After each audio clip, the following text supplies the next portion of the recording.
Hi!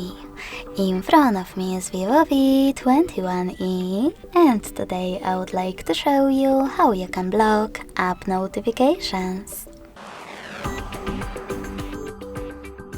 First of all, go into Settings and scroll down to access notifications.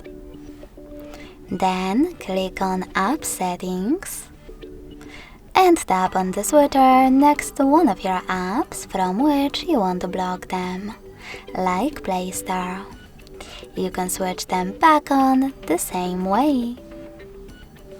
If you wish to, you can also just click on one of your apps on the left and manage all notifications from here.